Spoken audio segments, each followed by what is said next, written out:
Vamos a estudiar en esta mañana de este sábado la epístola del apóstol San Pablo a Tito, en el capítulo 2, desde el verso 1. Pero tú habla lo que está de acuerdo con la sana doctrina. Jesús está a la puerta, dice la Biblia. Todas las señales anuncian el regreso de Jesús. Cada corazón de cada cristiano que está viviendo en este tiempo está lleno de anhelo de que el Señor vuelva, de irnos para el cielo, de poder estar limpios espiritualmente para cuando el Señor nos llame delante de Él, nosotros no salir avergonzados. Cuando pensamos en la venida del Señor Jesús, hay mucha falta de fe en nuestro corazón. Hay en nosotros quizás primero temor de que Jesús venga y no nos vayamos con Él, pero segundo también hay en nuestros corazones una actitud de irreverencia, de incredulidad, de pensar que tal vez esto termina y no pasa nada, que nosotros nos morimos y ahí acaba, que no hay un cielo, que no hay una eternidad.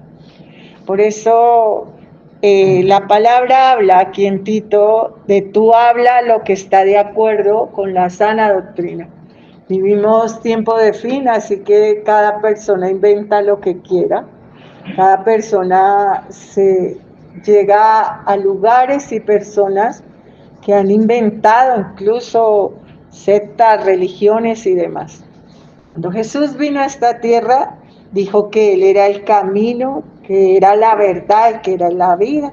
Yo quiero que lo busques ahí en la Biblia, en el Evangelio, según San Juan, en el capítulo 14 y el verso 6, Jesús dijo, yo soy el camino y la verdad y la vida, pero adicionó algo más, ¿no? Dijo, soy el camino, la verdad y la vida, pero adicionó, nadie viene al Padre sino a través de mí. Dice la palabra, soy el camino, la verdad y la vida, nadie viene al Padre sino por mí. Cuando leemos la Biblia, lo primero que encontramos es el capítulo 1, que es la creación. Así que vamos al Génesis, al capítulo 1, y vemos que Dios ha hecho toda la creación. En el original de la Biblia no hay títulos, la Biblia eran rollos. El Antiguo Testamento, en el que está Génesis, era la Torá, y eran rollos, o sea, unos rollos que se hallaron y luego fueron traducidos. Esos rollos, o sea, todo el Antiguo Testamento, estaba escrito en hebreo. El hebreo es traducido primero al inglés y luego del inglés es traducido al español. El Nuevo Testamento estaba escrito en griego, o sea, el Antiguo Testamento está escrito en hebreo y el Nuevo Testamento en griego. Luego, tanto el Antiguo como el Nuevo Testamento son traducidos al inglés y luego son traducidos al español.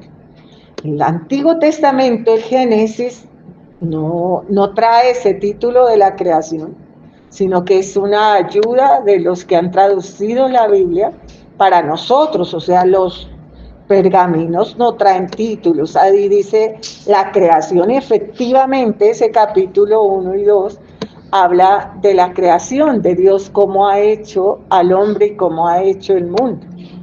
Cuando compramos alguna cosa en nuestra vida, sobre todo cosas como electrodomésticos y ahora con tanta tecnología, computadores, celulares, demás, todo trae un manual de vida, o sea, una forma como debe funcionar ese aparato, esa cosa.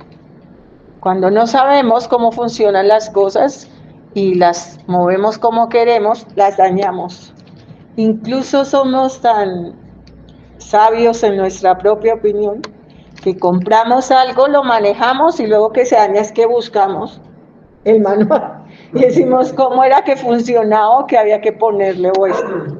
Dios al hacernos nos dejó un manual de vida y ese manual de vida es la Biblia. O sea, no hay nada que alguien pueda agregar o quitar a la Biblia. Dejamos la mano ahí en el Génesis y buscamos el último libro de la Biblia, que es el Apocalipsis. Es el Apocalipsis, precioso libro del Nuevo Testamento. Termina justamente diciéndonos eso para que nosotros no le adicionemos nada a la Biblia. Dice la palabra en Apocalipsis 22:19, y si alguno quitare de las palabras del libro de esta profecía, Dios quitará su parte del libro de la vida y de la santa ciudad y de las cosas que están escritas en este libro. O sea, la Biblia misma termina diciendo que no le adicionemos nada ni le quitemos nada. Cuando entramos en una discusión y hablamos de una discusión teológica o religiosa, entonces una persona dice una cosa y yo digo otra cosa. ¿Quién tiene la verdad? Ni ella ni yo. La verdad está en la Biblia y la Biblia no es algo. O sea, uno puede leer cualquier libro y eso es algo. Algo es un computador, algo es una silla, algo es muchas cosas. Pero la Biblia no es algo. La Biblia es alguien, es Dios. Por eso la Biblia es la palabra de Dios. Es Dios hablándome a mi corazón. Vamos a salirnos un poquito de la Biblia y vamos a pensar con nuestra incredulidad en que Jesús está a la puerta y nosotros decimos si existirá un cielo, si habrá un infierno, si irá a regresar Jesús. Mucha gente habla de que va a volver, pero si será eso, ¿verdad? Entonces nosotros miramos a nivel del mundo las grandes religiones. Entonces la gente dice, yo encontré paz en el Islam, los musulmanes. Yo encontré paz por allá en la India, y entonces practico el hinduismo, o practico el budismo, o practico el islam, como son los musulmanes, y el resto es el cristianismo. Entonces, ¿por qué nosotros decimos que Jesús es el camino, la verdad y la vida? Porque tú llegas a un lugar, por ejemplo, tú vas en un carro y llegas a un lugar, y en ese lugar tú no sabes por dónde seguir, y hay hartos caminos, hay así hartas partes donde uno va, y hay un camino por acá y por allá. Entonces uno no sabe, y resulta que en cada entrada de esos caminos hay un muerto. O sea, hay un muerto, ¿cómo le preguntamos a ese muerto? Pues no, ¿cierto? Los muertos no hablan. Solo hay un camino de esos donde hay una persona viva. Entonces, ¿tú a quién usarías? ¿A los muertos o al vivo? Al vivo. La humanidad toda tiene un montón de religiones y cada uno de los líderes de esas religiones está muerto. Y en cada una de sus tumbas están los huesos de ese muerto. En el Islam, que es la religión que estamos ahorita así saturados de todo lo que está pasando, los musulmanes, que tú los conoces así, o sea, toda esa parte de Oriente, que es Irán, Irak, Siria, Egipto, Líbano, y por muchas partes del mundo lo que hay es musulmanes, ellos practican el Islam. Esas personas tienen un profeta, y ese profeta era Mahoma, como decir nosotros como cristianos a Jesús. Pero Mahoma murió y Mahoma tiene una historia. O sea, Mahoma tiene una historia. Una historia que está dentro de la historia de toda la humanidad. Entonces, voy a explicarte. Cuando uno viene a estudiar todo, el mundo está dividido en antes de Cristo y después de Cristo. O sea, esa es la referencia. O sea, nosotros decimos, estamos en el año 2026 después de Cristo. O sea, Cristo partió la historia en antes y después. Cuando estudiamos sociales, hoy los hermanos que son profesores de sociales no están ninguno, son gresos puro. Pero cuando estudiamos sociales, entonces nosotros vemos la prehistoria y la historia. Entonces la prehistoria es lo que no está escrito y la historia comienza con lo que está escrito. Y dentro de lo que está escrito hay el Antiguo y el Nuevo Testamento en nuestra vida como algo que rescatamos. O sea, fueron encontrados todos los pergaminos, todas las cosas y los unimos y lo conocemos como la Biblia. Sangre de Jesús cura. Antiguo y Nuevo Testamento. Es increíble, pero la historia marca la prehistoria como cosas no escritas y sin embargo la Biblia tiene rollos escritos de antes de la prehistoria. O sea, la Biblia es un libro que incluso sirve para aclarar hartos conceptos de la historia, de lo que está escrito de todo eso. Pero volvemos a los líderes como Mahoma, Confucio, todos ellos, y en especial Mahoma. Entonces, Mahoma, ¿de qué año es? La gente es tan ignorante a lo que cree que Mahoma es del año más o menos entre 500 y 600, después de Cristo. Después de Cristo. O sea, el Señor Jesús es del año 0 y Mahoma es del año después de Cristo. Si es que nosotros pensáramos que Jesús fuese un humano cualquiera, entonces Jesús es del año 0 y con Jesús se marca el mundo completo, antes de Cristo, después de Cristo. Antes de yo volver a lo que quiero decirte, te quiero decir algo. Cuando hicieron el primer viaje a la luna, todas esas cosas como ahora son un poco más, no entendibles, pero sí más fáciles de llegar, porque uno tiene la inteligencia incluso artificial para preguntar. Pero cuando hicieron el viaje a la luna, se descuadraron en un día. O sea, hicieron todos los cálculos, todas las cosas y había un descuadre de un día. Para poderlo cuadrar, tuvo que la gente ir a la Biblia y mirar que Dios paró el mundo por 24 horas. O sea, se detuvo el sol por 24 horas. O sea, la gente para descubrir que la tierra era redonda y que se sostenía sobre nada, eso fue una teoría que cayó, luego otra, y la Biblia dice la redondez de la tierra y la tierra sostenida en nada. O sea, había que ir a la Biblia y leerlo allí. O sea, la Biblia está antes de todo porque la Biblia no es algo, es alguien, es Dios. Ahora regreso a los líderes. Entonces Mahoma murió y su tumba está vacía, solo que la tumba de Mahoma no está vacía porque Mahoma haya resucitado, sino porque sacaron los huesos de la tumba y en cada mezquita formaron debajo, es la base, y entonces ahí formaron la mezquita, como la mezquita de Omar que se ve ahí en Jerusalén, es una vaina ahí. Entonces debajo están los huesos y ahí nosotros sabemos que están los huesos de alguien que murió, que es Mahoma. El único que resucitó y tiene su tumba vacía es el Señor Jesús. Ahora, si tú vas a buscar todas las pruebas de la resurrección de Cristo, si Cristo no resucitó, caería toda la historia. Tú dirás, ¿por qué? Digo, porque todas las pruebas de que Jesús resucitó son poderosas y grandiosas, aún pergaminos, el tiempo, bueno, todo lo que hay, la tumba vacía de Jesús, todo lo que hay de la historia y demás.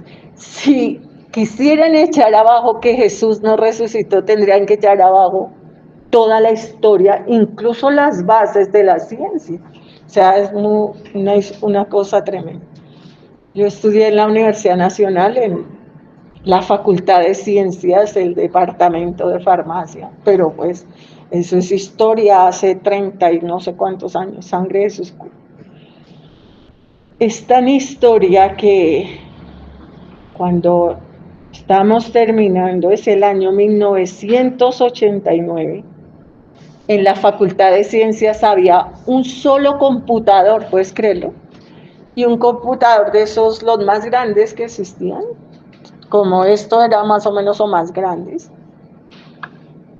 Y era la Facultad de Ciencias, o sea, la facultad más escéptica, más incrédula, más atea. Y en ese lugar nosotros expusimos un libro que se llama Evidencia que exige un veredicto. Lo hizo Josh McDowell y probaba la resurrección de Cristo científicamente, porque Jesús resucitó. Pero partamos de un hecho: Jesús marcó la historia antes de Cristo y después de Cristo. Todas las cosas que dejó Jesús fueron maravillosas, todo lo que él hizo, y hay las pruebas científicas de que Jesús resucitó. Entonces regresamos, todas las religiones están basadas en hombres muertos, sobre todo esa religión del Islam, los musulmanes. Tiene un líder que era un hombre fracasado, Mahoma era un fracasado, y un día se casa con una viuda y una mujer vieja para él. Ella muere y vuelve y se casa con mujeres pequeñiticas de edades, o sea, y en ese afirma el Islam. Por eso el Islam es una religión que practica el suicidio como una forma de vida, había que suicidar. Y ellos creen que van a ir a vivir en otros mundos con hartas mujeres, casan viejos con niñitas que parece que hicieran la primera comunión y demás. Es una cosa horrorosa. Todo el que practica el hinduismo es realmente politeísta. Entonces a esas personas les rinden culto a un montón de cosas, hechiceros, brujos, demás. El único que resucitó y vive es Jesús. Yo voy a decirte dos palabras. Hay dos palabras que se parecen mucho. Una es estar convencido y otra es estar convertido. Yo puedo pasarme un día explicándote cómo Jesús resucitó con pruebas científicas y de todo. Estudiamos química, entonces podríamos explicarte mil cosas. Eso no sirve. Es como enamorarse. Una persona puede decirte que al ver a otra le salta el corazón, le cambian todos los signos vitales y demás, y tú no creerlo porque tú no lo has sentido. Pero un día te enamoras y de verdad sientes emoción, sientes todas las cosas. O sea, la primera ha oído y está convencida de que existe enamorarse, y la otra está convertida porque lo siente. Yo no predico que Jesús resucitó porque sea científico, sino porque lo tengo en mi corazón. Porque cuando tenía 8 años, le tenía mucho temor a la muerte. Hay mucha gente que le tiene temor a la muerte, pero era una obsesión en mi vida, y siendo tan pequeña, pues era como complicada. Entonces yo escuchaba que alguien se moría, yo no dormía, me asustaba pasar por los cementerios, me asustaban las funerarias, todo eso, me daba mucho miedo la muerte. Y cuando empecé a entender que Jesús había resucitado y había vencido la muerte, y que podía estar en mi corazón, yo quería que estuviera en mi corazón. Así que lo invité a mi vida y entró a mi vida. No puedo hablar de algo que no sea real, por eso estudié una ciencia. Cuando uno estudia una ciencia es que uno quiere probar las cosas que son. Entonces hay cosas en la química que son impresionantes, como formar una sal. Entonces uno echa un ácido, echa una base y forma una sal, allá se formó algo y uno lo ve. Por eso la ciencia está como basada en cosas que se ven. Yo no sería cristiana si Jesús no estuviera en mi corazón. Al escuchar a cada uno orar esta mañana, me da nervios, o sea, le doy gracias a Dios porque cada persona que viene a este lugar tiene un libre albedrío, o sea, tiene una voluntad y cada uno hace lo que quiera, entra y sale como quiera. Porque si no seríamos una secta, sangre de Jesús cubre. Pero me da nervios saber que Cristo no es real para ti, que Dios no te ha cambiado la vida, que han pasado años y demás y no existe un Dios que te cambia la vida. Cuando Dios entró en mi vida, me cambió mi vida. Para mí ahora el vivir es Cristo, eso lo dice la Biblia, lo dice el apóstol Pablo. Y morirme es ganancia, o sea, irme al cielo es lo mejor que me puede pasar. Pero mientras yo tenga esta vida, mi vivir es Cristo, o sea, ya no vivo yo, es Cristo quien vive en mí. Entonces la palabra termina aquí en Apocalipsis con que no le podemos agregar ni un punto ni una letra. O sea, cuando yo vengo a escuchar la palabra de Dios, quiero escuchar la palabra de Dios, quiero oír lo que me diga la Biblia y no lo que alguien me diga y se invente. Y creo en la Biblia porque la Biblia fue inspirada por ese Dios que es Padre, Hijo y Espíritu Santo, y su Hijo vino a la tierra y cambió la historia. Y cuando hemos ido a Israel, la tumba del Señor está vacía. O sea, allí Jesús resucitó y vive. Jesús resucitó y vive. Pero la prueba más indubitable de que Jesús resucitó y vive es que vive en mi corazón. O sea, está en mi vida. En la forma como del Espíritu Santo. Jesús se fue para el cielo y dijo, voy a enviarles uno, halos a mí mismo, igualito a mí. El Espíritu Santo, el cual estará con ustedes todos los días hasta el fin del mundo.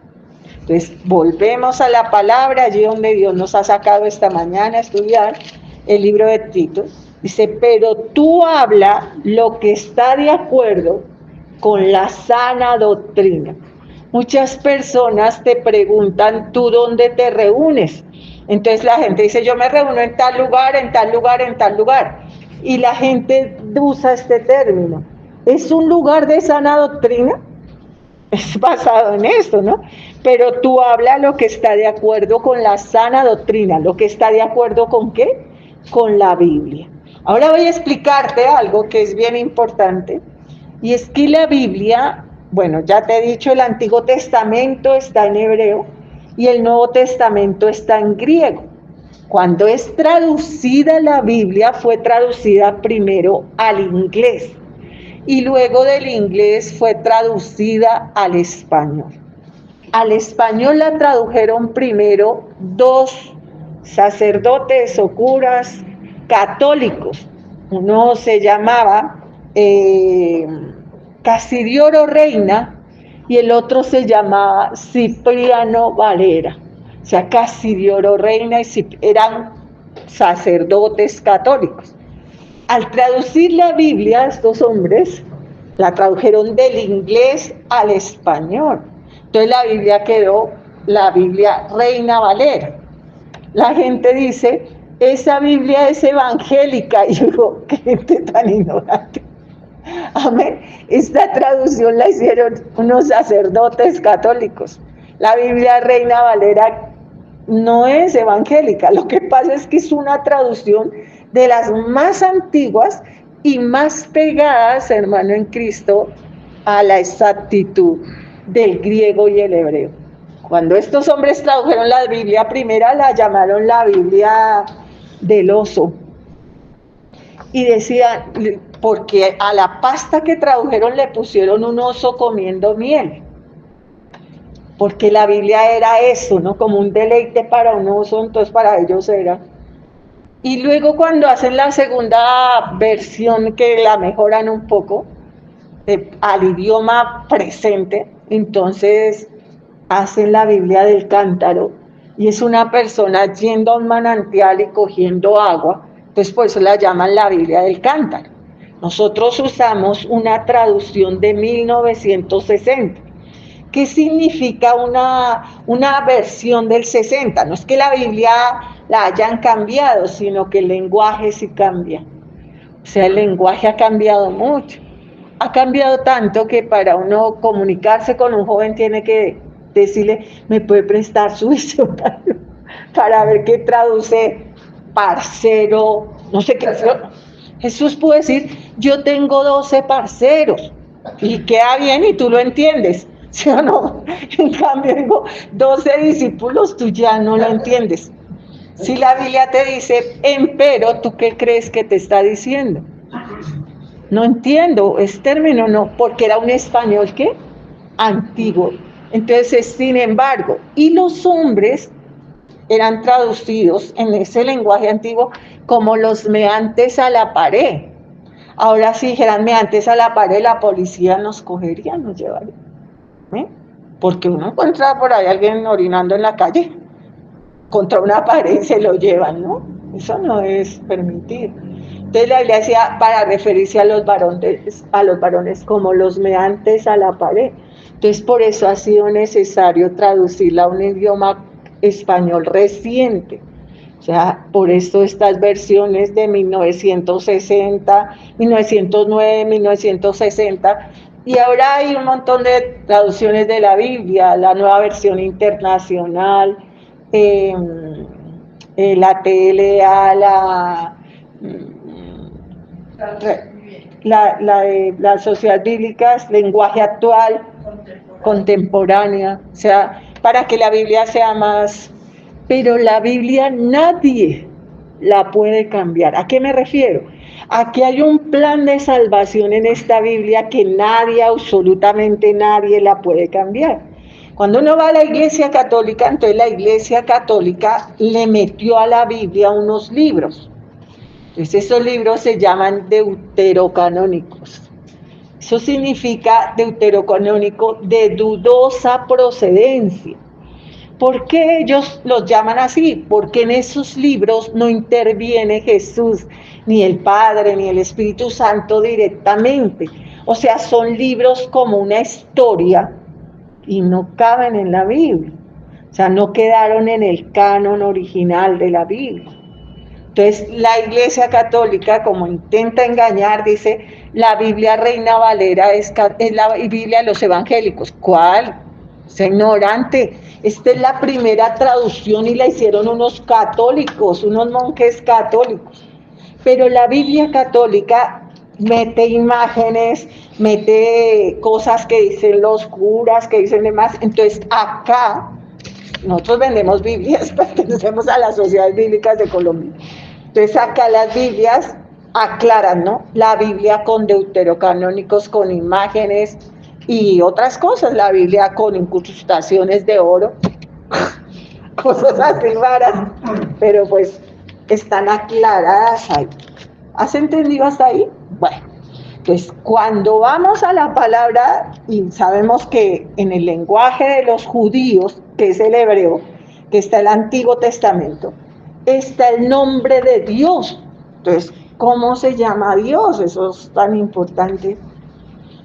Dios tiene un nombre y Dios cuando hizo toda la creación puso al hombre a que le pusiera un nombre a la creación. O sea, es que no tener nombre es algo que es complicado, sería complicado en que nosotros nos entendiéramos si no tuviéramos un nombre. Entonces Moisés va a sacar al pueblo de Israel y Moisés en el Éxodo, en el capítulo 3, en el verso 13 le dice a Dios, dijo Moisés a Dios, Éxodo 13, 13, dijo Moisés a Dios, he aquí que yo llego a los hijos de Israel y les digo, el Dios de vuestros padres me ha enviado a vosotros, si ellos me preguntaran cuál es su nombre, ¿qué les responderé? O sea, Moisés iba a ir a sacar al pueblo que estaba esclavo en Egipto y va a decirles que Dios los va a libertar. Entonces Moisés se preocupa, como el pueblo tendía a la idolatría, ¿qué Dios les voy a decir? Entonces dice la palabra, dijo Moisés a Dios, he aquí que llegó a los hijos de Israel y les digo, el Dios de vuestros padres me ha enviado a vosotros, si ellos me preguntaran cuál es su nombre, ¿qué les responderé? Y respondió Dios a Moisés, yo soy el que soy. Y dijo, así dirás a los hijos de Israel, yo soy, me envió a vosotros. ¿Cómo se llama Dios? Yo soy. Ahora, como era en hebreo, los judíos no pronunciaban el yo soy. A Jesús lo mataron porque Jesús se hizo Dios.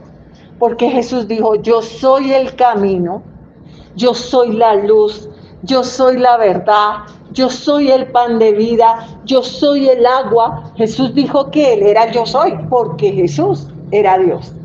Entonces ellos dijeron, te has hecho igual a Dios y por eso fue que lo mataron, pero eso tenía que pasar.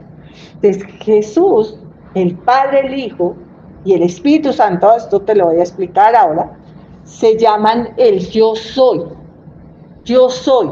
Cuando tú dices yo soy, el siguiente instante, cuando acabas de decir yo soy, ya no eres el mismo que el anterior, porque tú ya eres un segundo más viejo. Has cambiado, el hombre todo el tiempo cambia. Entonces tú dices yo soy, lo usamos en nuestro lenguaje español de una manera diferente que el hebreo, pero en el hebreo el yo soy no lo pronunciaban porque es el nombre de Dios. Entonces ellos lo dejaron en estas 4 letras, YHWH, pero esas no son las letras hebreas, esa es la letra en español. Pero para no nombrar a Dios, le quitaron las vocales y lo dejaron YHWH.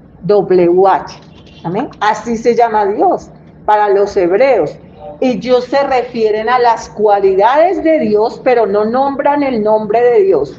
El yo soy no lo nombran. Ellos le dicen el Shaddai, Adonai, Ichijire, todos los nombres, Rafa, sanador, Dios proveedor, Dios omnipotente, todo en sus lenguajes, o sea, Jire, Ishi, Rafa, Adonai, todo eso, pero no nombran el yo soy.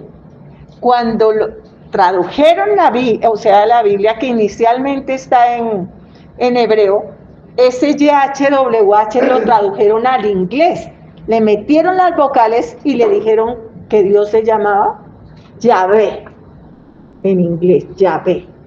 Y cuando es traducido del inglés al español, es traducido Jehová. ¿Ven? ¿Por qué le dicen a Dios Jehová? Porque es la traducción al español. ¿Cómo te llamas tú? Me llamo John. No, tú te llamas en inglés John. En español tú te llamas Juan. Y en francés tú te llamas Jan. Y en ruso te llamas Iván. Y en ñero, no sé. Pero debe haber. Parcero. Más o menos. Entonces, el nombre de Dios es ¿cuál? Yo soy. Ese es el nombre de Dios. Pero los judíos, que son los que tienen el original, el hebreo, entonces le quitaron las vocales, que oye HWH, ellos no pronuncian el yo soy. Cuando es traducido el nombre al inglés es Yahvé. Cuando es traducido al español es Jehová. ¿Cómo llamas tú a Dios? Es tu relación con Dios. Te golpea en la casa un testigo de Jehová y dice al mal, ¿cómo se llama Dios? Y digo, ay, Señor, vaya de un paso allá y yo cierro la puerta. ¿Cierto? ¿Qué me puede edificar toda una discusión que no lleva a ningún lado, hermano? Solo es entender lo que dice la Biblia. Yo soy el que soy. Entonces, ¿cómo se llama Dios en español? Jehová. Si yo le digo Yahvé, no importa. Si le digo parcero, pues no sé, sangre de oscura. Amén. Tú le dices parcero a tu jefe, dices parcero al rector. Si entra el presidente de la República de pronto, porque pues nos ha hecho muchas cosas difíciles la vida, pero tú no te vas a referir al presidente Petro como hola parcero, o no sé, ¿no? No sé. Pues sí, de pronto eres tan de derecha, tan de izquierda que lo llamas parcero, sangre de oscura. Es complicado. O sea, entra el presidente y tú te pones de pie. Si tienes algo de educación, tú te pones de pie. Entra un cantante y tú te enloqueces, gritas. Pero si entra el Señor Jesucristo, ¿tú qué haces? Yo me pongo de rodillas, hermano, en Cristo. Al Señor le tenemos no es temor, no es miedo, es un amor que nosotros nos arrodillamos ante Él. Hay una cultura al otro lado del charco que es antigua, hermano, en Cristo, antigua. O sea, nosotros somos las Indias para los españoles. Descubrieron las Indias por allá, esa tierra de indígenas. Nosotros somos un continente nuevo en la historia y demás. Ellos son el antiguo continente. O sea, España, mientras nosotros todavía era taparrado aquí, España ya tenía un mundo diferente. O sea, eso. Y esa cultura tiene reyes, hermano. Tú no lo entiendes ni siquiera, pero entra ese rey, ¿cómo es que Felipe es que se llama? Y esa señora adúltera con él, doña Leticia, y la niña linda que hay por ahí ahora, ¿cómo es? Que va a ser la reina cuando muera. No, Leonor, la princesa Leonor. Allá entran esas personas y la gente les hace venia, se arrodilla. Y hay un protocolo, nadie puede quedar por encima. No es que... Esos son los reyes de este mundo. Pero nosotros estamos hablando del rey de reyes y del señor de señores. Es que tú le puedes decir a Jesús parcero, y yo digo, no lo sé, hermano. Cuando tú amas al Señor, te pones de rodillas. ¿Y te pones de rodillas dónde? En el corazón. O sea, Dios es el creador del universo. Con 3 dedos de su mano recoge todo el polvo de la tierra, dice la Biblia. No lo contiene el universo. Tú conoces un cielo que es el cielo que ves, ese que ves de día. Luego de noche ves el segundo cielo, que es donde ves la luna y las estrellas más allá. Y la Biblia dice que Dios vive en el tercer cielo, o sea, más allá, y que no lo contiene el universo. La tierra es solo el estrado de sus pies. Pero Dios no es una fuerza ni es un poder, es un ser como tú, con inteligencia, sentimientos, emociones, voluntad. Hizo al hombre a su imagen, Dios lo imaginó. O sea, ¿cómo iba a ser al hombre? Y lo hizo semejante a él, o sea, con sentimiento, inteligencia, emociones, voluntad. Nosotros leemos esta parte, me sirve ahí, porque dijo Moisés a Dios, Moisés hablaba con Dios. Dios quiere hablar contigo. No tratas con una fuerza ni con un poder, con un Dios real.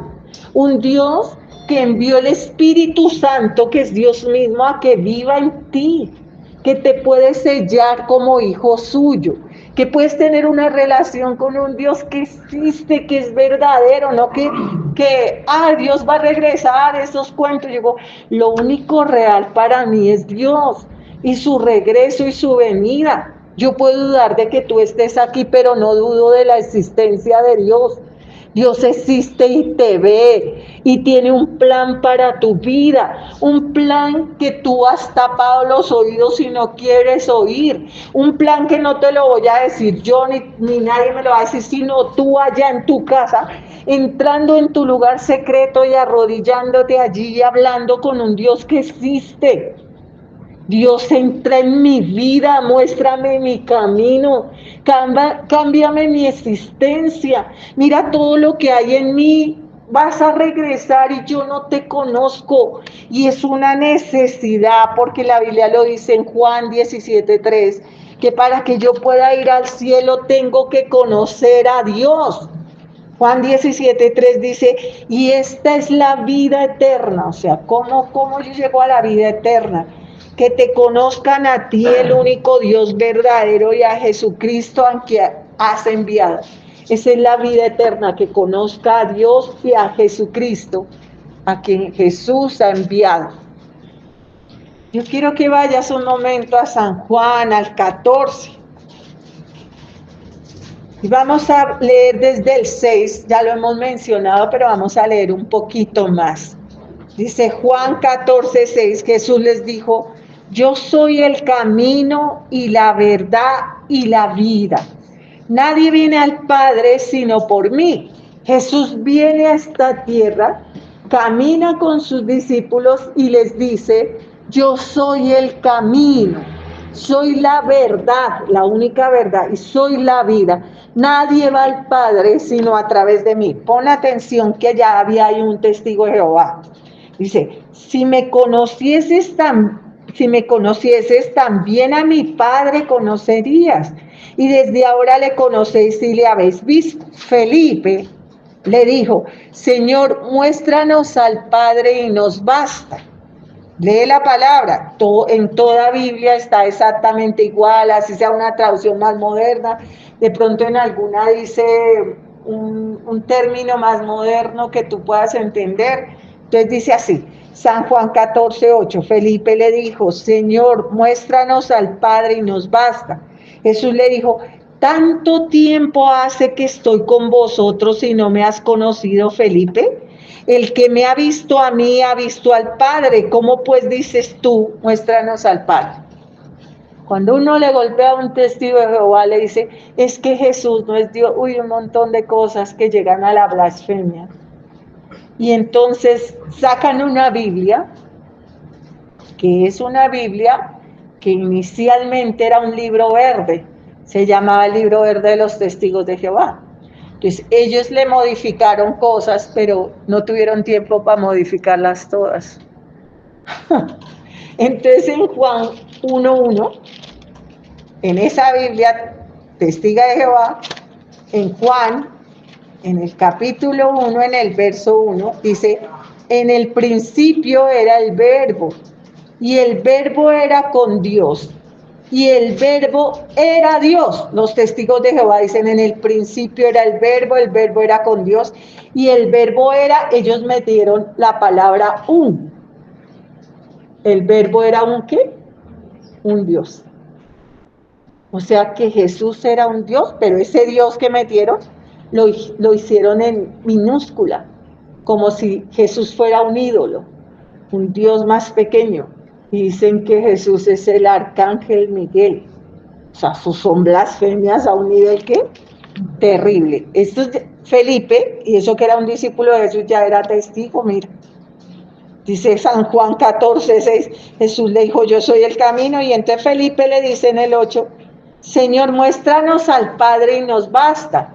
Y Jesús le contesta lo que debes contestar tú dentro de tu corazón cuando un testigo te habla tal mentira.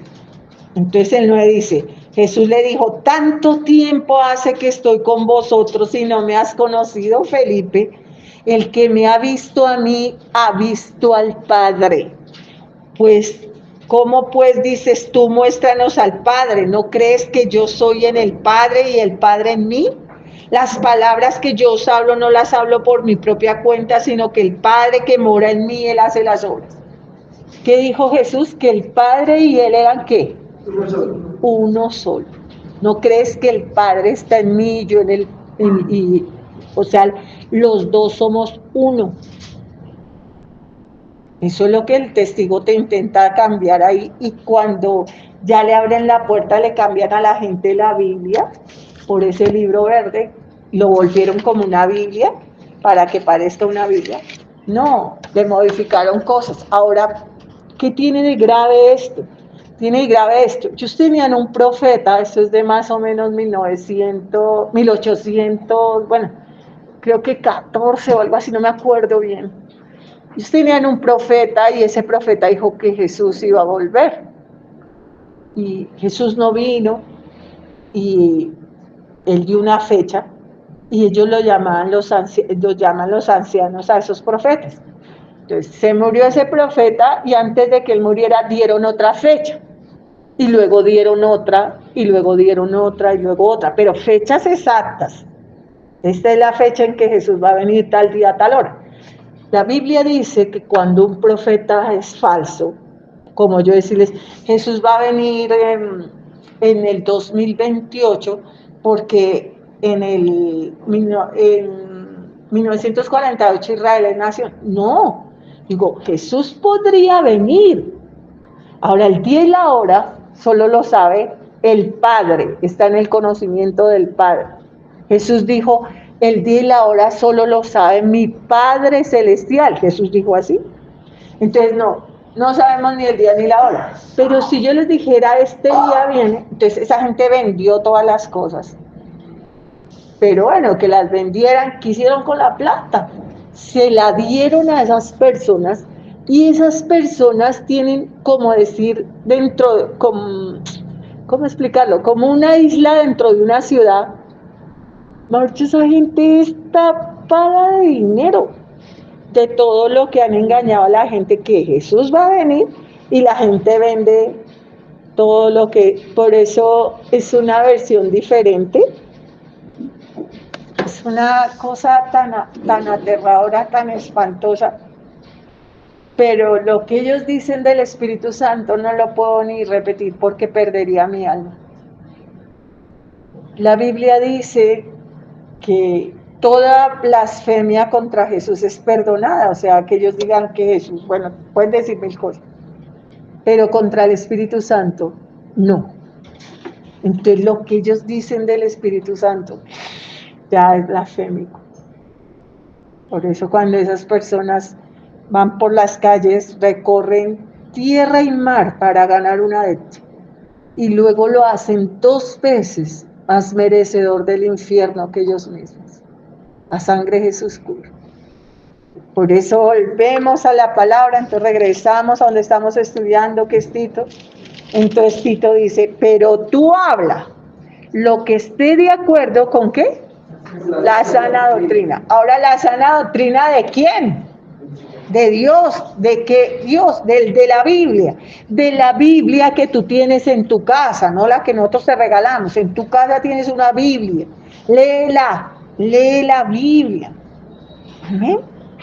Esa versión testiga tiene aquí adelante la traducción de no sé qué, pero no, Dios nos ampare y nos proteja. Pero tú entras en una discusión con un testigo y es una cosa inmunda, diabólica, terrible. O sea, eso no se puede. La sangre de Jesús cura, o sea, toca es orar. Dice, pero tú habla lo que esté de acuerdo con la sana doctrina. Vamos a ver rápido porque no podemos mirar todos los versículos, que los ancianos, lo que deben ser las ancianas, las mujeres, y preséntate tú como ejemplo de buenas obras, mostrando integridad, seriedad, palabra sana, irreprochable, Tito 2:8, de modo que el adversario se avergüence y no tenga nada malo que decir de vosotros. Cuando yo prediqué el evangelio primero tenía como 16 años, yo entré a la universidad, iba a cumplir 16 años, y ahora tengo 60 y pico de años, hermano. Entonces ha pasado mucho tiempo, mucha agua ha corrido debajo del río. Yo venía a esta palabra, y sobre todo a Timoteo, que Pablo le escribe a Timoteo y le dice, sé ejemplo de los jóvenes, porque tú eres joven. No recibimos a Jesús porque somos viejos, al contrario. Siendo jóvenes, todas las personas que están acá recibieron en su mayoría a Jesús siendo jóvenes. Ya, siendo joven es cuando más yo puedo tener una relación con Dios fructífera, porque yo tengo todas mis habilidades, todo. Cuando yo soy viejo, pues Dios también no me echa fuera y puedo ser cristiano y todo eso.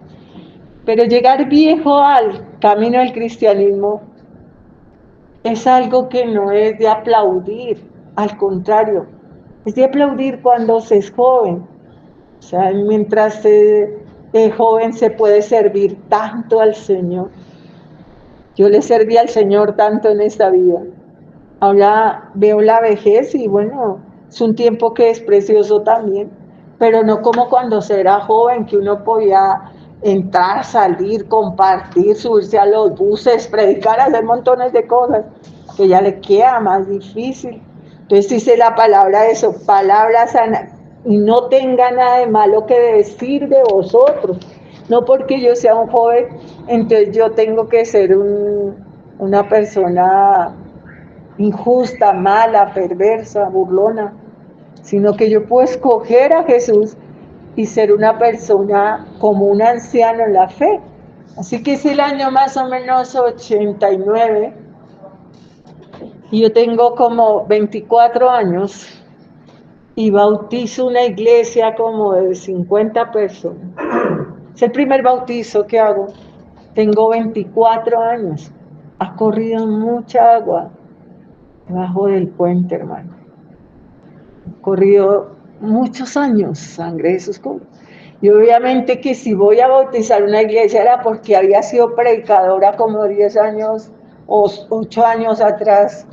Y a mucha gente de la Nacional en ese momento que yo bautizaba en esa hora. Hay algunos que permanecen como Elsa, como Adriana, como mi hermana Roque es médica de la Nacional. Entonces, pero había más gente. En ese momento tengo 24 años, hermano en Cristo. Ha pasado mucho tiempo, no pierdas tu tiempo. El que es anciano aquí te dice eso, que no tengas que pasar los días y perder el tiempo, porque el tiempo no vuelve. Dios nos da a cada uno, como digo, en un ejemplo, una bolsa de dulces. Y a algunos nos quedan poquiticos dulces, pero tú tienes todavía la bolsa que completa. Gástalos bien, gasta los días de tu vida buscando a Dios, conociéndolo. No estás uniéndote a una secta, ni siquiera tenemos un nombre, nada. Te estamos invitando a que conozcas a Dios, al Señor Jesús, que Jesús entre en tu vida, que tú te vayas allá a tu lugar secreto y le hables, empieces a leer la Biblia, a decirle a Dios. Yo veía la Biblia como un libro allá que no tenía sentido. Este libro es una carta de amor, es una carta preciosa, es que te acompaña. No hay nada en este libro que no pueda solucionar tu vida. Lo único que no tiene respuesta a este libro es el día y la hora en que volverá Jesús. Pero de resto, si tienes un problema financiero, si lo tienes sentimental, este libro es tu ayuda, es tu bendición, es todo. Ve y léelo. Le regalamos a la gente una Biblia, aunque no sé cuántas Biblias hemos regalado en la vida, y esa es una versión, creo que está valiendo como 18,000 pesos esa versión, Sangre de Jesús Pura. Pero es una versión económica de la Biblia. Cuando yo recibí a Jesús, era muy niña, entonces luego yo entré a un colegio y es de monjas, Sangre de Jesús Pura. Hasta ahí no había entendido que yo ya no era católica. Y entonces hay una niña también en ese colegio que es cristiana, pues ella sí era como... Y ella tiene una Biblia negra, de las que son con uñero y eso. Yo anhelaba esa Biblia. Oye, ya me parecía un tesoro. ¿Qué iba a imaginar yo que iba a vender Biblias? Iba a tener Biblias por montón. Pero este es el momento en que si tengo que escoger algo que comprarme, escojo comprarme una Biblia. Quiero una Biblia que tenga aquí, como decía yo, pequeña, canto dorado, que tenga un uñero, que tenga un estuche, porque es que esta Biblia no es algo, es que alguien es mi Dios que me habla. Y llega el momento en que no te habla solo así, sino que tú estás dormido y te habla. Vas por el camino y te habla, se enoja contigo, ya no te habla y se queda callado y tienes que decirle, Señor, te cambia la vida, está junto a ti, te llena de amor. Por eso cuando uno nace, si uno no se alimenta, ¿qué pasa? Muere. Un niño necesita alimentarse o si no muere.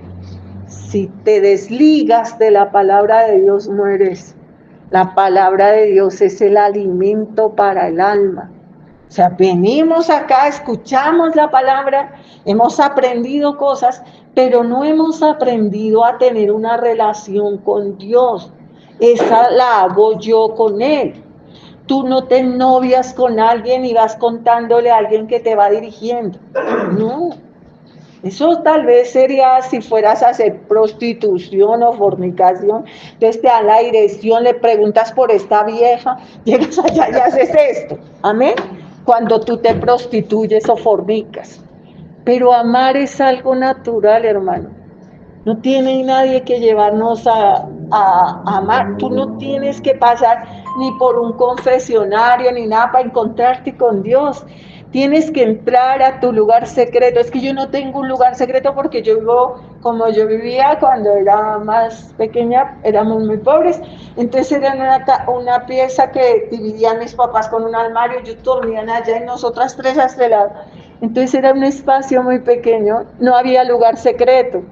Y ahí yo me encontré con Dios, o sea, en el tiempo en que Él solo me podía tal vez escuchar mi mente y decirle, entra en mi corazón. Y cuando pensamos en que Dios entre en nuestro corazón, lo primero que decimos es que yo soy muy sucio, en mí hay mucho pecado, Dios no puede querer vivir en mí. Claro que sí, por eso Jesús derramó la sangre de Él en la cruz, para limpiarte del pecado, o sea, para que tú seas limpio. La Biblia dice que Dios nos ha lavado y limpiado con la sangre que Él derramó en la cruz. Léelo ahí en Apocalipsis 1:5. Dice, y de Jesucristo, el testigo fiel, el primogénito de los muertos, el soberano de los reyes de la tierra, al que nos amó y nos lavó de nuestros pecados con su sangre. Por eso Jesús vino a morir por ti y por mí. Él venía para eso. Él dice que se haga tu voluntad, le dice al Padre. O sea, Jesús vino a morir por ti y por mí. No es que le jugaron una mala pasada, y pues hubo muchas circunstancias que eran la voluntad de Dios y cada uno pagará lo que escoja. Pero Jesús venía a morir por tu pecado y por el mío. Entonces, cuando estés allá en tu lugar secreto, ahora al terminar la predicación, dile a Jesús, Señor Jesús, yo acepto tu sangre que me limpie toda la maldad que tengo adentro. Tal vez he entrado en pecados que me avergüenzan terriblemente. Hay gente que al llegar a los pies de Jesús está en incluso asesinatos, pornografía, maldades que no harías delante de otras personas. O sea, cuando tratamos con padres, entonces decimos, ve la televisión que puedas ver con tus hijos. La que no puedas ver con tus hijos te avergüenza, y entonces ahí está Dios que nos está viendo, no te avergüenzas delante de Dios. Entonces lo mismo, todos sus pecados que nadie sabe, que solo sabemos nosotros, y que la Biblia dice que hemos hecho, porque la Biblia dice que todos aún hemos pecado. No hay ninguno aquí que diga yo no he hecho ningún pecado. Todos aún hemos pecado. Entonces ahí en ese lugar secreto dile a Jesús, no quiero más seguir en esta porquería. Acepto tu sangre, Señor Jesús, como suficiente para lavar mi pecado. Como dice la palabra, el que nos lavó y nos limpió del pecado con la sangre. Y te pido que me selles como hijo tuyo enviándome el Espíritu Santo. La Biblia dice que Dios le da el Espíritu Santo a todos los que se lo piden. No es una cosa de uno y de otro no, sino a todo el que le pide el Espíritu Santo, Dios se lo da.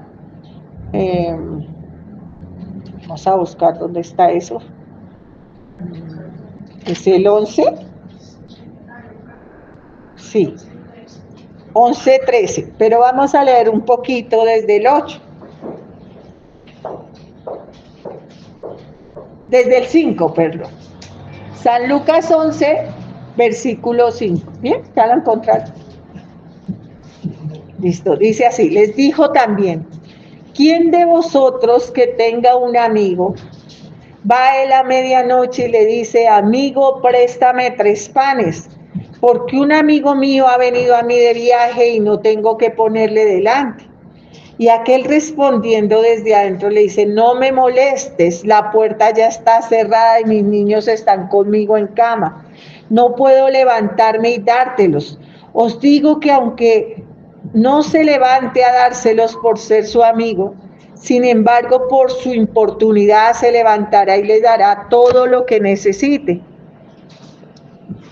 Y yo os digo, pedid y os dará, buscad y hallaréis, llamad y se os abrirá, porque todo aquel que pide recibe, el que busca halla y al que llama se le abrirá. ¿Qué padre de vosotros, si su hijo le pide pan, le dará una piedra? O si le pide un pescado, en lugar del pescado le dará una serpiente? O si le pide un huevo, le dará un escorpión. Pues si vosotros, siendo malos, sabéis dar buenas dádivas a vuestros hijos, ¿cuánto más vuestro Padre Celestial dará el Espíritu Santo? ¿A quién? A los que se lo pidan. El Espíritu Santo es Dios, no es una fuerza, no es un poder. Es Dios. Tiene sentimientos, emociones, voluntad. El Espíritu Santo de Dios habla contigo. El Señor Jesús se fue para el cielo. Está el Padre y el Hijo allá en el cielo. Y envió el Espíritu Santo para que esté con nosotros todos los días hasta el fin. En el Antiguo Testamento, Dios Padre hablaba con Abraham, con Moisés, En el Nuevo Testamento, los 4 evangelios, Mateo, Marcos, Lucas, Juan y Hechos de los Apóstoles, el Señor Jesús hablaba hasta que se va para el cielo con sus discípulos. Ahora nosotros hasta el fin del mundo tenemos al Espíritu Santo. Si yo le digo al Espíritu Santo que entre en mi vida también, debo hablar con Él.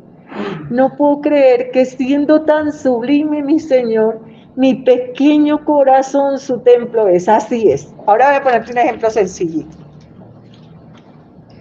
De pronto invitas a alguien a que vaya a tu casa. Y cuando esa persona llega, viene de visita, tú le dices, esta casa es tuya, puedes usarla, ahora es tu casa, siéntete como en tu casa. Y mientras esa persona entra, va cerrando todas las puertas. Acá no entras, acá no entras, acá no entras, acá no entras, acá. Y cada cosa que tú coges, ella cierra. ¿Te sentirás cómodo? No.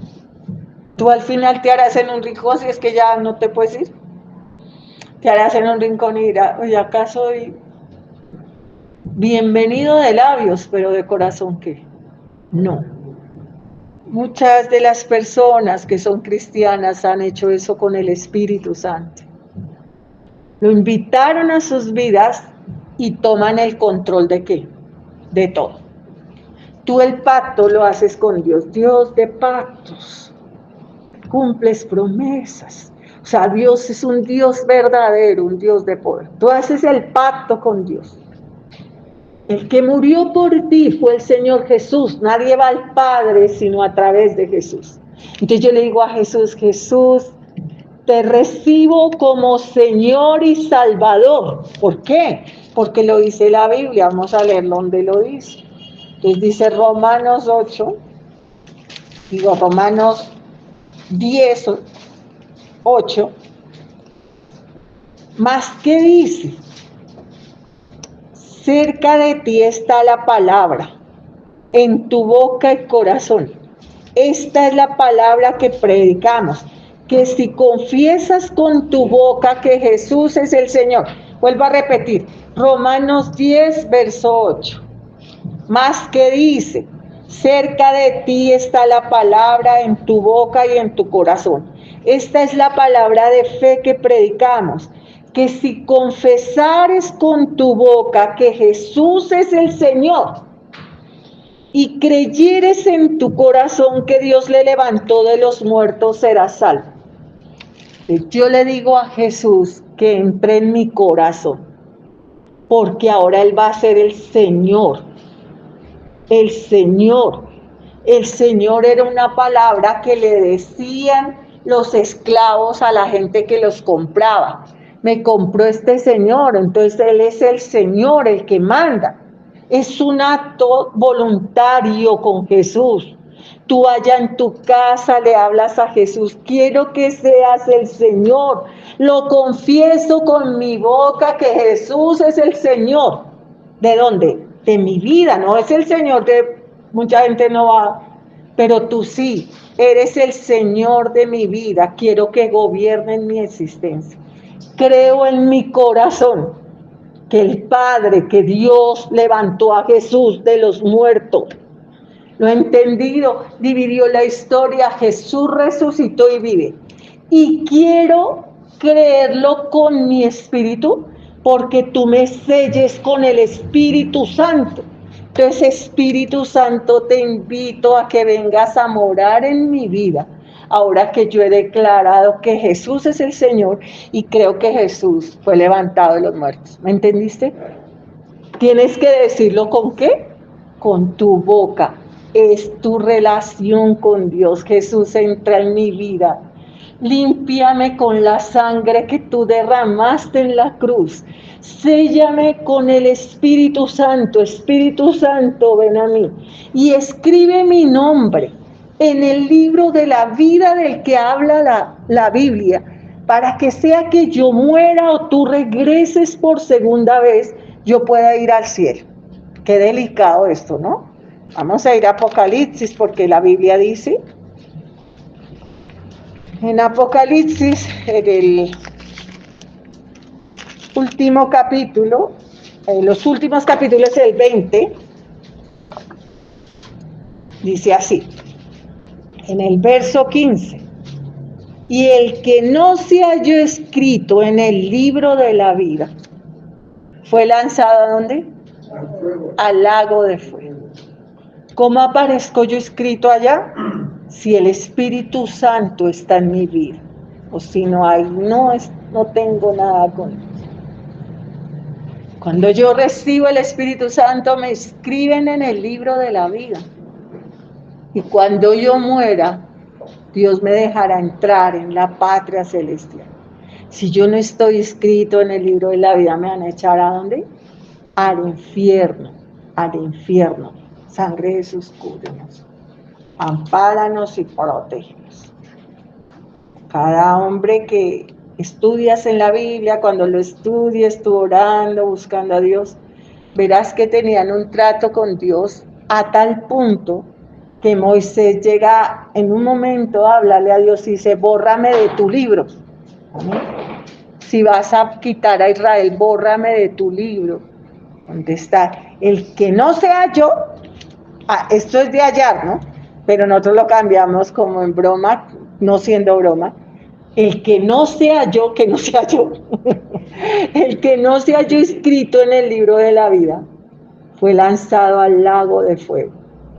O sea, fue echado ¿dónde? En el infierno. Entonces, cuando yo le digo a Jesús, ¿qué es rezar? Rezar es repetir. Entonces tú dices, o yo digo, Señor, ayúdame a ser una buena pastora. Y tú repites esa oración, eres un hombre, la cosa se complica porque tú no eres pastora y eres mujer. Sangre de Jesús cubre. Entonces, repetir rezos no le agrada a Dios. Las repeticiones a Dios le fastidian, hermano, en Cristo, la mucha palabra. Dios quiere escuchar tu corazón, háblale como tú hablas. Busca ese lugar secreto y dile, Padre Jehová, me acerco a ti en el nombre de tu Hijo, el Señor Jesucristo. Acepto a Jesús que tú lo enviaste para morir por mi pecado. Acepto la sangre que Jesús derramó en la cruz. Entra en mi vida, Señor Jesús, en la forma del Espíritu Santo. Espíritu Santo, te hablo a ti, ven a mi corazón. Escribe mi nombre en el libro de la vida, para sea que yo muera o tú regreses por segunda vez, yo vaya a esa patria celestial. ¿Entendiste hasta ahí? Sangre de Jesús cubre. Eso se llama nacer de nuevo. Hay un nombre allí viejo, quiero que leamos en San Juan. Este hombre va a Jesús de noche y él quiere saber cómo heredar la vida eterna. San Juan en el capítulo 3, el verso 3 dice así, respondiendo Jesús y le dijo, de cierto, o sea, eso era un juramento judío, te lo juro, el que no naciere de nuevo no puede ver el reino de Dios. Ya naciste una vez. Cuando naciste del vientre de tu madre, naciste una vez.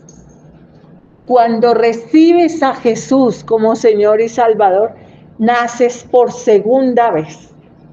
Si de verdad ese nacimiento ocurre en ti, que tú nazcas por segunda vez, que seas lleno del Espíritu Santo. Tú quizás mueras una vez, porque no sabemos si gustemos la muerte, pero no morirás por segunda vez. O sea, esa muerte segunda, que es ir al infierno, no tendrá poder sobre ti. Entonces somos gentes nacidas dos veces, pero que moriremos una vez y de pronto no moriremos porque está por ocurrir el rapto. Entonces de pronto no morimos nunca. Sangre de Jesús cura. La gente del mundo es nacida una sola vez, no nacen nunca la segunda vez, no reciben a Jesús, porque en su corazón toman una decisión. Yo no voy a recibir a Cristo, y todo el mundo escucha este mensaje. Tú puedes decir, mi abuelito no escuchó este mensaje. Sí lo escuchó y tomó una decisión. Dios es justo, no quedará nadie que no escuche el mensaje de salvación. Entonces, tú tomaste la decisión de no nacer por segunda vez, y sí morirás dos veces. Morirás una vez como mueres físicamente, y la segunda cuando te echen al infierno. Somos gente nacida dos veces, que tal vez no muera nunca, o si muere, morirá una vez y luego se irá al cielo. Está establecido que el hombre muera, vaya a un juicio, nos iremos al cielo. Pero estas son gentes que nacieron solo una vez, nunca quisieron nacer la segunda vez. Vamos a relajarnos un poquito y le vamos a preguntar al que está al lado, ¿tú ya naciste la segunda vez?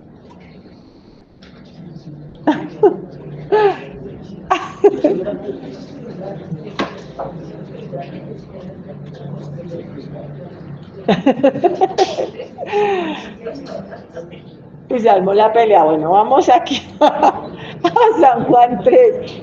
¡Calma! Sí, es que no me pueden dar discusiones.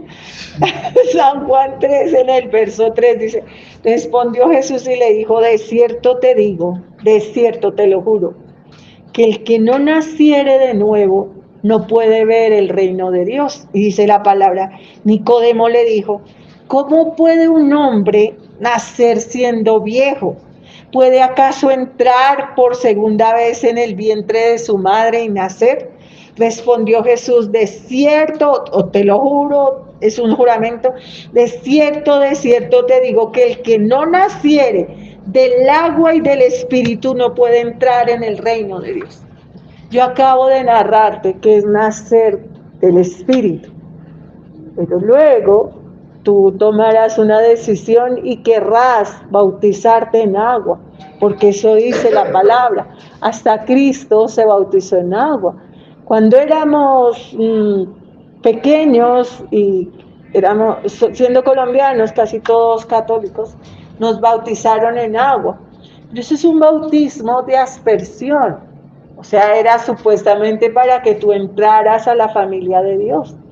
Ahora ya eres consciente, luego te hacían una cosa que se llama confirmación, que es donde te dan un cachetadón allí el cura.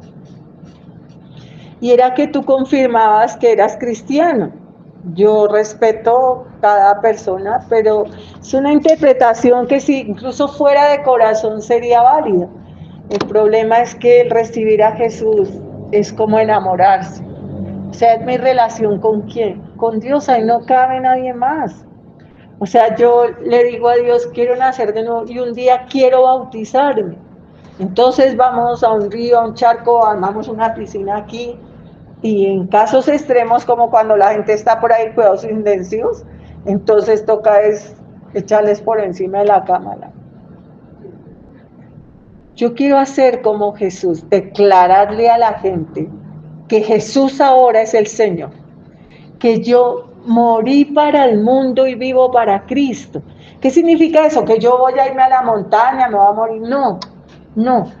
Que lo que haga de aquí en adelante será lo que Dios quiere y no lo que yo. Y para saber que Dios quiere, empezaré por los mandamientos, leyéndome el Éxodo 20 en cualquier Biblia. Mientras exista el cielo y la tierra, nadie podrá quitarle un punto ni una coma a la ley. Así que tú vas a Éxodo 20 y lees los 10 mandamientos en la versión que quieras. Le puedes pedir hasta al cura del barrio que te preste su Biblia. Buscas el segundo libro, el capítulo 20, y ahí están los mandamientos. Cuando recibo a Jesús, que es Dios, yo tengo que decirle eso. Ahora tú eres el Señor. Yo voy a obedecer estos mandamientos. Y estos mandamientos, voy a usar cualquier versículo, entonces usaré el último. Dicen, no codiciarás ni la casa, ni la mujer, ni el buen, ni lo que tiene tu prójimo. Y tú vives una vida que está basada en la codicia. Tú no quieres las cosas porque las necesites. Tú las quieres porque te las vendieron por televisión o porque la tiene otra persona. Nunca eres feliz. El ser humano no se sacia y cada día es más de consumir más cosas. Entonces, ¿tú crees que nosotros vivimos en una época, me refiero a los que somos viejos, en que necesitábamos un celular? No. Y ya no te basta el celular que tienes, quieres codiciar el que tiene el otro, robas, matas, haces lo que sea. La Biblia dice que no codiciarás. Cuando aprendes a amar lo que Dios te ha dado, te das cuenta que realmente necesitas pocas cosas. Y las pocas que necesitas, las necesitas bien poquito. Y todo lo que crees que necesitas te quita la felicidad. Mientras estás en una casa pobre, con unos familiares pobres en ese lugar, tú crees que tu infelicidad es esa. Es que yo el día que me largue de esta casa y consiga esto y esto. Luego estás en una casa rica, rodeado de un montón de gente que también es rica como tú, odiándolos hasta el tal punto que te subes a un edificio y te lanzas por una ventana y te suicidas. Tu problema no es tu casa, ni tu pobreza, ni tu apariencia, ni lo que tú tienes. Es que Jesús no es el Señor de tu vida. Y cuando lo recibes y obedeces, porque le digo que es el Señor y luego cierro todas las puertas, eso es un nacimiento que mentiroso. Voy a hacer lo que tú dices y le dices, sácame la codicia de mi vida. Y un primo cercano hacia la codicia están así ligados en la envidia. Sácame el desear lo que otro tiene, compararme con las otras personas, que porque yo no soy más alto que... No, hermano, nada de eso. El más alto que tú no es más feliz que tú. Tú no sabes qué pasa con la gente cuando la gente apaga la luz. Como la gente no sabe qué pasa contigo cuando tú apagas la luz. Como no sabemos cuánto has llorado este día, cuánta amargura traes.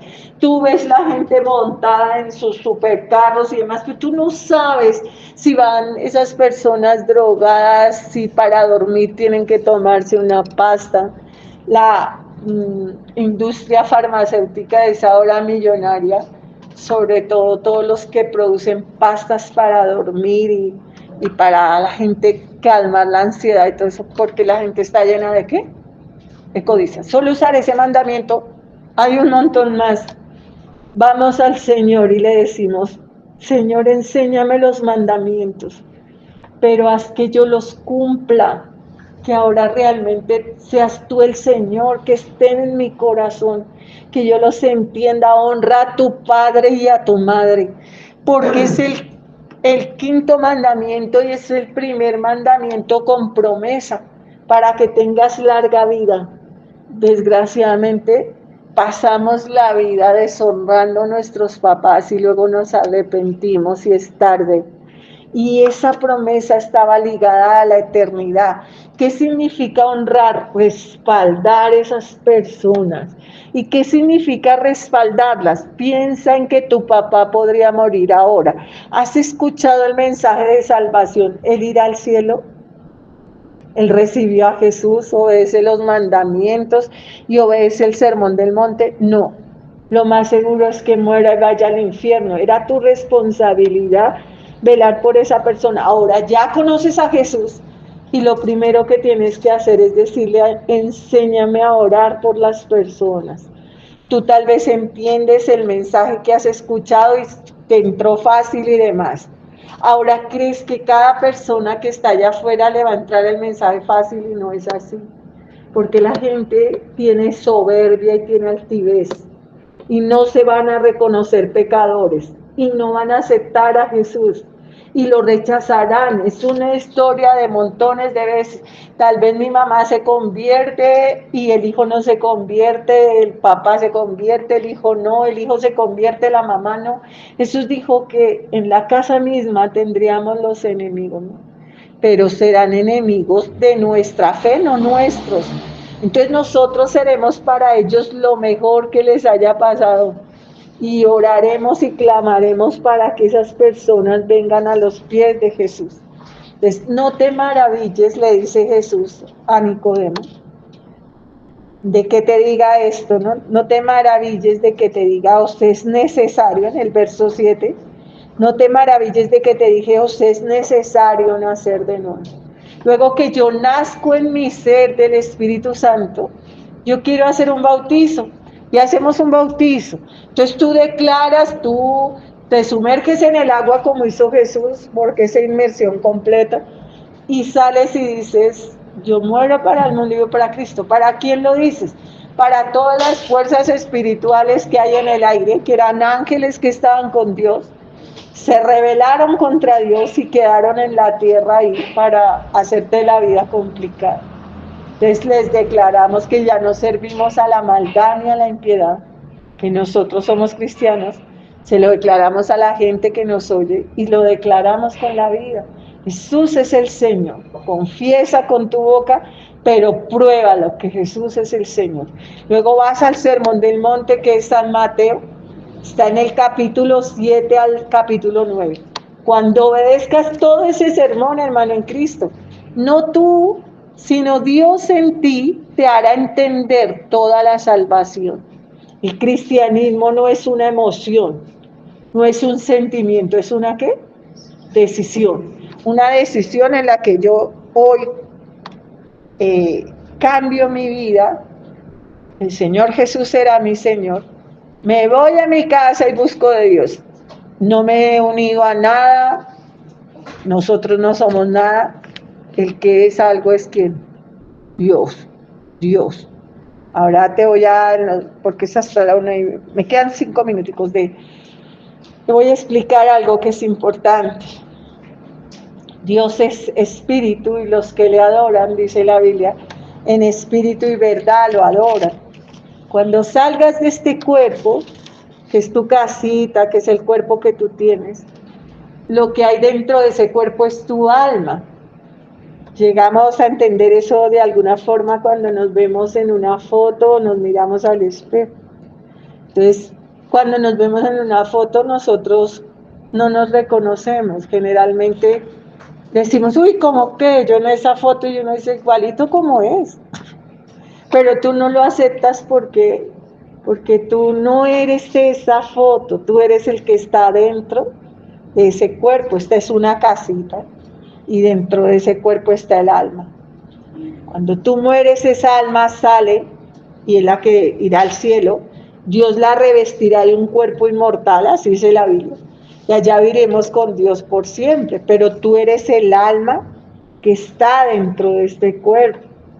Este cuerpo es materia y lo que está acá es espíritu. Dios es espíritu. Dios nos hizo como Él, a su imagen nos imaginó.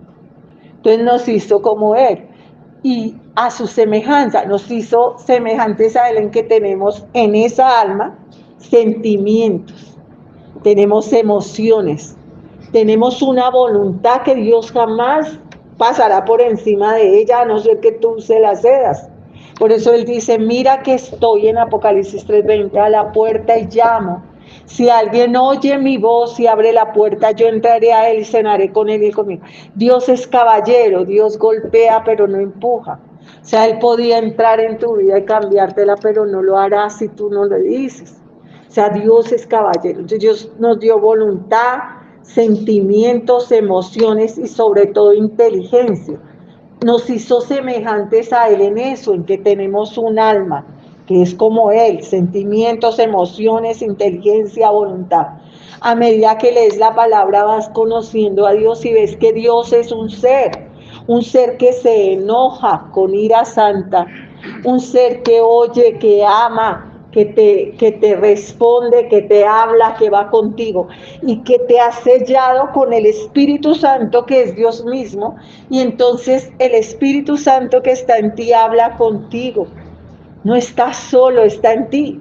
Entonces, cuando recibes a Jesús, la vida cambia y puede cambiar o puede volverse peor. La Biblia dice que o somos templo del Espíritu Santo o somos templo de los ángeles caídos, Satanás y sus demonios. Entonces Jesús viene a esta tierra y todos esos demonios lo conocían porque Jesús existía desde siempre. Lo que había dentro del cuerpo de Jesús. O sea, Jesús vino y tomó un cuerpo que formó en una mujer, pero él vino sobre ese cuerpo. Por eso Jesús dice, yo soy desde siempre, antes de la existencia del mundo. Jesús ha estado siempre, sino que vino a la tierra y se hizo como nosotros para cumplir en su cuerpo todos los mandamientos. Él no cometió pecado, derramar su sangre y pagar con esa sangre el pecado tuyo y el mío. Pero eso te lo explicaré más adelante, no hoy. Pero te da claro es esto. Cuando recibes a Jesús, no lo imagines una fuerza ni un poder, porque eso es blasfémico. Estás tratando con un ser como tú. Háblale. No lo engañes, porque Dios no puede ser burlado. No lo hagas tonto, porque Dios no es tonto, hermano. Porque tú lo que hagas, así no lo conozcas, todo lo que hagas malo, lo pagarás, hermano. No hay nada que el hombre haga que no pague. Ten una relación real con un Dios real. Cuando vayas por el camino, en la buseta, donde andas, ya no es en las busetas, el Transmilenio, lo que sea. Aún en el baño, mientras te bañas, Dios te ve. La gente no importa, importa quién. Dios me ve. Yo no necesité policía en la vida detrás, porque es que yo tengo una relación con Dios. Un Dios que es Jireh, es proveedor. Un Dios que es amoroso con el amor agape. Un Dios que es Sichi, mi marido, mi hacedor, Jehová de los ejércitos es su nombre. Mi redentor, el santo de Israel, Dios de toda la tierra llamado. Un Dios que Rafa es sanador. Dios llevó mis dolencias en la cruz, por su llaga yo soy sano. O sea, no juegues con Dios. Dile que vas a tener una relación con Él. Entonces comienza la mañana y abre la Biblia. Si tienes un lugar solito, mucho mejor. Si te puedes arrodillar, arrodíllate. Y si no lo puedes hacer porque tienes una casa en conversa, pues allí solo tú con Dios. En el celular tienes la Biblia y comienza a leerlo. A leer, Señor, voy a empezar por el Evangelio de Juan. Entonces empieza a leer, no entiendo esta parte, explícamela. Me voy a la calle y voy hablando con el Señor, tú sabes lo que me pasa. Bueno, vas a ver lo precioso que es ser cristiano, ¿no? Es una aventura que se resume así. Tú dirás, la pastora me desalienta. En lágrimas, sudor y sangre. Es como entrar en una aventura con una persona en el mundo que tú amas, el matrimonio y demás. Nos amamos y nos sostendrá ese amor, pero pues va a haber enfermedad, va a haber muerte, va a haber necesidad, pero ese amor nos sostendrá. O sea, estaremos con Dios, pero las cosas serán difíciles, pero pues ¿qué importa? Yo tengo a Dios en mi vida y todo lo puedo en Él, que me fortalece. No lo echaré fuera de mí nunca. Entonces, para crecer espiritualmente, debo leer la Biblia. Cuando leo la Biblia, Dios habla conmigo. Debo hablar con Dios, eso es orar. Cuando oro, yo hablo con Dios. Cuando le cuento a la gente lo que está pasando en mí, estoy evangelizando. Cuando vengo a la iglesia y me reúno, la Biblia dice no dejando reunirse porque uno tiene una fogata, quita un palito y él se apaga allí. Pero si nos mantenemos unidos, Dios nos fortalece y nos bendice. Esas 4 cosas te harán crecer en tu relación con Dios. Y ahí iremos, hermano en Cristo, cuando vengas o cuando escuches los audios ahí por Google, entendiendo muchas cosas, ¿no? Dios te hará entender. Lo más grande que me pasó en mi vida fue el Señor Jesús. Y al momento en que recibí a Jesús, tenía papá, mamá, y he tenido tantas cosas que ya no están. Y el Señor permanece y es fiel. Él dijo hasta las canas y hasta la vejez. Y Él está para volver. Eso es otro tema. El Señor está tan cerca. Entonces prepárate todo el instante para que si el Señor te llama a cuentas, porque también hay mucha muerte, por ahí te matan por robarte o por solo mirarlos. Entonces, si mueres, que lo siguiente que veas sea Dios diciéndote, entra en este cielo que te tengo preparado, porque Dios tiene un cielo para el que lo recibe como Señor y Salvador. Padre Jehová, te damos gracias por esta mañana linda de este Santo Sábado. Gracias por morir por cada uno de nosotros en la cruz. Gracias por esta mañana cruzarte en nuestro camino. Gracias por la Biblia en español, Señor. Pedimos en esta mañana que en cada una de nuestras vidas tú seas el Señor. Declaramos con la boca que Jesús, tú eres el Señor. Jesús, tú eres el Señor, tú eres el Señor. Aceptamos tu sangre como suficiente para limpiar nuestro pecado. Te hablamos a ti, Espíritu Santo de Dios. Espíritu Santo, ven a nuestras vidas. Ven a la vida de cada hermano que te pide que entres en él. Guíale la vida a cada uno. Mira todo lo que nos espera, Dios mío, en esta vida. Lo ponemos en tu mano, Señor, lo económico, lo físico, lo sentimental, lo espiritual. Ponnos como un sello en tu corazón, Jehová Dios, en el nombre de Jesús. Como una marca en el brazo. Que tu amor y tus besos, Jehová Dios, nos duren para siempre. Amén y amén.